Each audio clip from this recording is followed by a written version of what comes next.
के बाद एक बार फिर आपका आज का मुद्दा में स्वागत है। चर्चा जारी है गुलाबी करंट यानी जिस्म फरोशी के कारोबार पर क्यों और कैसे फैलता जा रहा है ये कारोबार। इसमें और भी कई क्यों जुड़े हैं जिन पर हम लगातार चर्चा कर रहे हैं। आप बने रहिए। फिलहाल आपको ले चलेंगे धौलपुर, जो इलाका बीहड़ों और डकैतों के लिए जाना जाता है, लेकिन अब यही इलाका जिस्म फरोशी के धंधे के लिए भी पहचान बनाने लगा है। क्या हाल है, सूरत हाल क्या है धौलपुर के, आइए देखते हैं। चंबल के बीहड़ को क्या दस्युओं के आतंक के लिए तो जाने जाते हैं ही, लेकिन 80 के दशक से ये बीहड़ नाबालिग लड़कियों और महिलाओं की खरीद फरोख्त के लिए भी बदनाम है। इस बात की पुष्टि जिले में संचालित मानव तस्कर विरोधी यूनिट के द्वारा की गई कार्यवाही के आंकड़ों से होती है। देश के कई राज्यों से नाबालिग लड़कियों और महिलाओं को शादी का झांसा देकर जिले में लाया जाता है और बाद में मोटी रकम लेकर इनका सौदा भी कर दिया जाता है। मार्च 2011 से जिले में संचालित मानव तस्करी विरोधी यूनिट के आंकड़ों की अगर बात करें तो 19 जगहों पर की गई कार्रवाई में 22 नाबालिगों और महिलाओं को बरामद किया गया है। साथ ही कई आरोपी भी गिरफ्तार किए गए हैं, जिससे पता चलता है कि जिले में आज भी नाबालिगों और महिलाओं की खरीद फरोख्त का यह अनैतिक धंधा बड़े पैमाने पर चल रहा है। इस काम में कई गिरोह भी सक्रिय हैं, जो दूसरे राज्यों से लड़कियों और महिलाओं को बहला फुसलाकर या जबरन साथ लेकर बेचने का काम कर रहे हैं। कई मामलों में आरोपियों के द्वारा लाई गई नाबालिगों और महिलाओं के द्वारा जबरन महीनों तक दुष्कर्म भी किया जाता है और बाद में उनको मोटी रकम लेकर बेच दिया जाता है।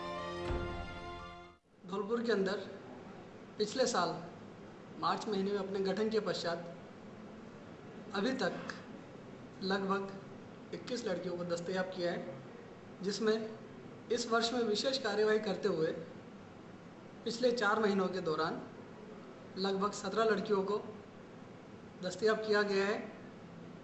उनके पुनर्वास के प्रयास किए जा रहे हैं और आगे की जो भी कार्यवाही है वो भी नियमानुसार की जा रही है। यह मानव तस्करी को रोकने के लिए निजी संस्थाएं भी कार्य कर रही हैं। साथ ही ऐसे गांव में लीगल काउंसलिंग भी करवाई जा रही है जहां ये तस्करी हो रही है। दलालों के चंगुल से छूटी इन लड़कियों को बरामद कर उनके परिजनों को और कुछ को भरतपुर में संचालित अपना घर में भेज दिया गया है। पुलिस आंकड़ों के अनुसार लाई गई लड़कियां झारखंड, छत्तीसगढ़, मध्य प्रदेश और उत्तर प्रदेश की हैं। इन लड़कियों का देह शोषण किया जाता है और अच्छी रकम मिलने पर उन्हें देह व्यापार के लिए दूसरी जगह बेच दिया जाता है। पुलिस द्वारा बरामद की गई पीड़ितों में 21 नाबालिग लड़कियां हैं, जिन्हें अलग अलग जगहों से लाया गया है। मेरा बलात्कार करते, मेरे को बहुत परेशान रखते। फिर मेरी हालत ख़राब हो गई। हालत ख़राब होने के बाद में बाड़ी में लाई मेरे को ये डॉक्टर के यहाँ पर लाया तो उसकी जिम्मे पर छोड़ने के लिए इसने 8 दिन इलाज किया मेरे साथ में। 3 दिन इसने बलात्कार किया था। फिर मैंने कई मेरा सौदा कर दिया उनने डॉक्टर के घर पर। डॉक्टर बोला मेरी जिम्मेदारी पे मैं तेरे को नहीं, उसकी घरवाली ने कही जा मेरी तेरे को मैं निकालूंगी, चिंता मत कर। मैंने कही चाहे मेरी जान चली जाए पर मैं नहीं जाऊंगी। तो मैंने मौका पा के शाम के 7 बजे वहाँ से निकल के प्राण बचा कर बच गई। ऐसे मामले समाज के लिए एक अभिशाप हैं। आज भी लोग औरत को एक वस्तु समझते हैं और उसके सौदे करते हैं। आखिर कब जाकर समाज में औरतों की खरीद फरोख्त पर लगाम लग पाएगी, ये एक बड़ा सवाल बना हुआ है। HBC न्यूज के लिए धौलपुर से विनोद तिवारी की रिपोर्ट। तो निश्चित तौर पर कहीं ना कहीं दर्दनाक चेहरा है एक समाज का, जो आज नासूर बन चुका है। समाज के लिए ये जख्म थे जो नासूर में तब्दील हो चुके हैं। कुल मिलाकर बात करें तो जिस्म फरोशी कहीं ना कहीं समाज को लगातार जहर के रूप में परोसी जा रही है और लोग लगातार इस दलदल में फंसते जा रहे हैं। हमारे साथ बने हैं हमारे न्यूज़ हेड प्रताप राव। प्रताप जी, जिस तरह से एक तस्वीर और हमने देखी, क्या ये दर्दनाक और खौफनाक चेहरा है समाज का, या फिर कहें कि ये फिर मानसिकता से जुड़ी बात है? देखो अश्विनी, पहले भी हम इस बात पे चर्चा कर चुके हैं कि आमतौर पे एक पुरुष अधिकारवादी मानसिकता जिसे कहें कि पुरुष की जो मानसिकता है, वो अधिकार करने की जो मानसिकता है, उसने औरत को एक वस्तु के रूप में बना दिया है। और ये धीरे धीरे बढ़ रहा है, जैसे जैसे समाज का विकास हो रहा है, जैसे जैसे आधुनिकीकरण हो रहा है, हम औरतों को और ज़्यादा, महिलाओं को और ज़्यादा वस्तु के रूप में देखने लगेंगे। हम, ये तो सामान्य सी बात है कि ग्रामीण और पिछड़े इलाकों में इस तरह की बात होना, लेकिन हम देखते हैं कि बड़ी से बड़ी मैगजीन्स भी वो महिलाओं के नंगे तस्वीर छापती हैं, केवल इसीलिए छापती हैं कि वो मैगजीन ज़्यादा बिके। सनी लियोन जो जिस्म फरोशी का धंधा कनाडा में करती है और यहाँ आके हीरोइन हो जाती है, और तमाम फिल्म प्रोड्यूसर ये कोशिश करते हैं कि उसे हीरोइन बना दें, तो ये साफ तौर पे जाहिर करता है कि हम महिलाओं को वस्तु के रूप में देखते हैं और आधुनिक समाज ज्यादा देखता है इसको। बिल्कुल प्रताप जी, इस पर चर्चा करेंगे, लेकिन फिलहाल हमारे साथ फोन लाइन पर जुड़ चुकी हैं राज्य महिला आयोग के अध्यक्ष लाड कुमारी जैन। लाड कुमारी जी, आपका स्वागत है। आपसे एक सवाल है, क्यों देश और प्रदेश में लगातार जिस्म फरोशी का धंधा फल फूल रहा है? किसे जिम्मेदार मानती हैं आप इसके लिए? जी, तो मैं कुछ हद तक तो जो हमारी सामाजिक संरचनाएं हैं जी, जो व्यवस्थाएं हैं, अवधारणाएं हैं, और उसको महिला को जो दोहम दर्जे का समझना और पावरलेस समझना जी, और जिस तरह के कल्चर बेस्ड क्राइम है हमारे यहाँ पर, बहुत सारे कल्चर बेस्ड क्राइम है जो महिला को कहाँ और किस तरह से इस तरह की चीजों में झोंक देते हैं।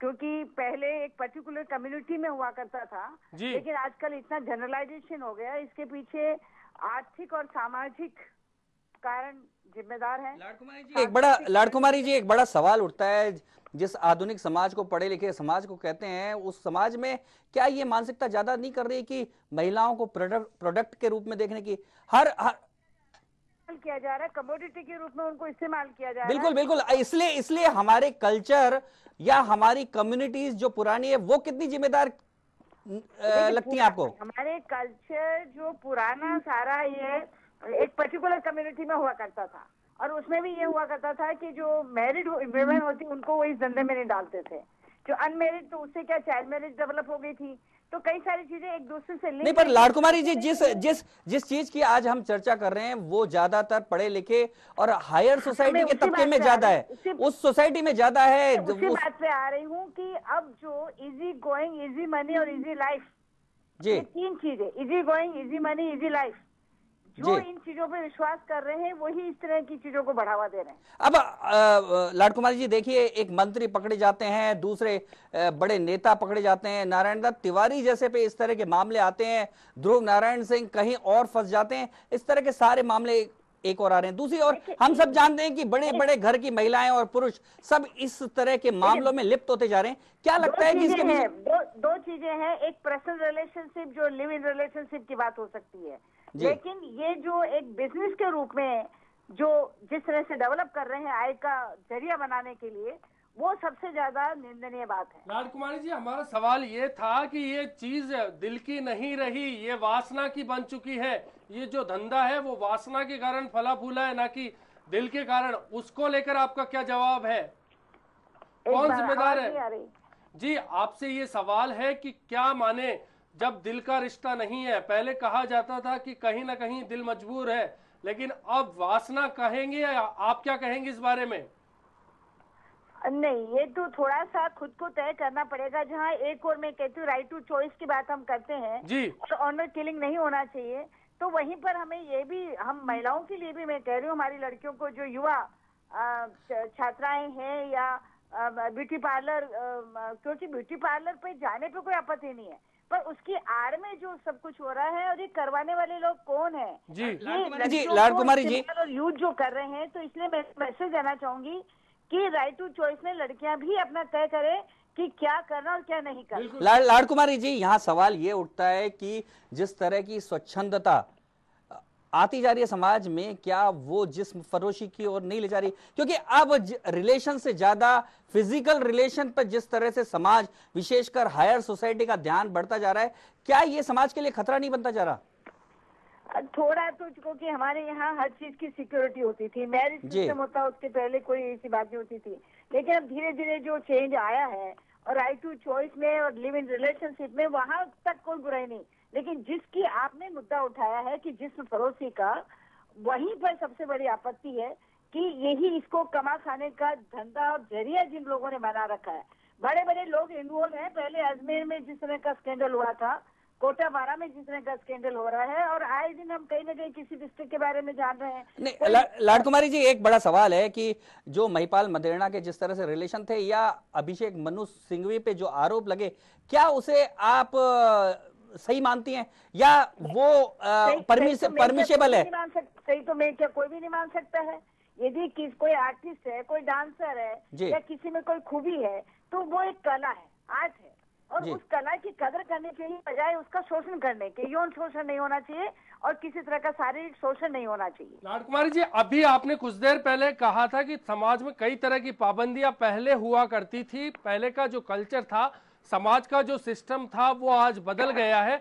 ऐसे के अंदर लिव इन रिलेशनशिप तक तो ठीक है, तो आप क्या मानती है कि आज फिर पाबंदियां लगाई जानी चाहिए? नहीं, पाबंदियों की बात नहीं कर रही हूँ मैं, कह रही हूँ लिव इन रिलेशन। हमने तो डीवी एक्ट में, घरेलू हिंसा से महिला संरक्षण अधिनियम में भी तीसरी कैटेगरी में रिलेशनशिप को डलवाया है, क्योंकि शादी के नाम पे जो यौन शोषण होता है लड़कियों का, और बाद में नहीं, आप फिर आपका मायना दबाव है, वो कहीं और चला जाता है शादी करने, और वो रिलेशन लिव इन, मेरे पास अभी जो लड़कियां आ रही है 2007 से कोई लिव इन रिलेशनशिप और शादी की और जगह कर रहा है।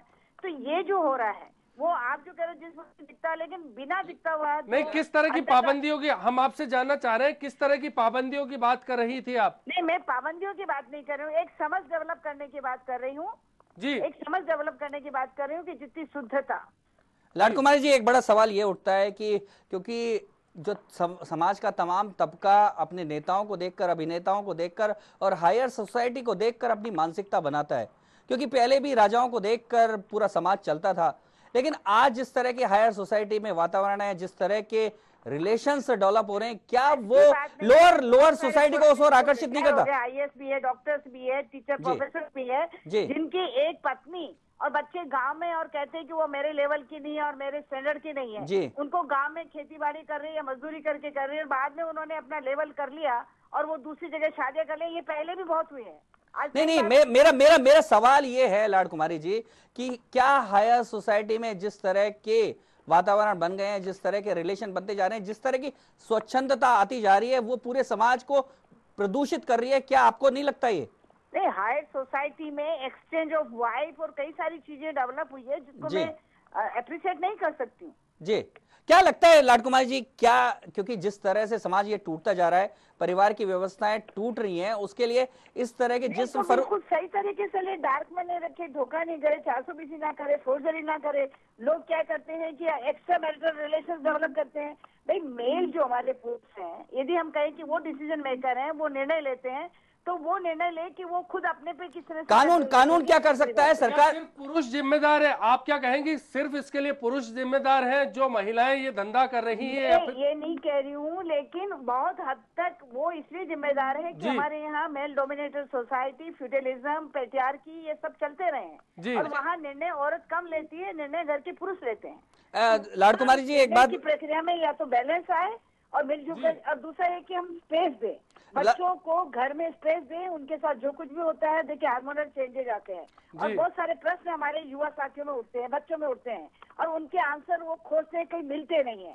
तो वो हार्मोनल चेंजेस और मेंटल चेंजेस, साइकोलॉजिकल चेंजेस जो आते हैं, उनको एड्रेस करना, उनको स्पेस प्रोवाइड कराना, तो अपने आप देखिएगा ये चीजें कम होंगी। लाड कुमारी जी, एक बात बताइए कि कानून इस जिस्म फरोशी को रोकने के लिए क्या कर सकता है, क्या करना चाहिए?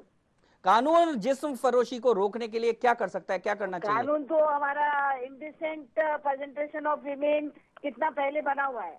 कानून बहुत सारे हैं, महिलाओं के लिए भी बहुत काम, क्यों प्रभावी नहीं है? क्यों एजुकेशन जी सही तरीके से एक प्रभावकारी यानी लाड कुमारी जी, आपका कहना है कि कानून का यदि प्रभावी तरीके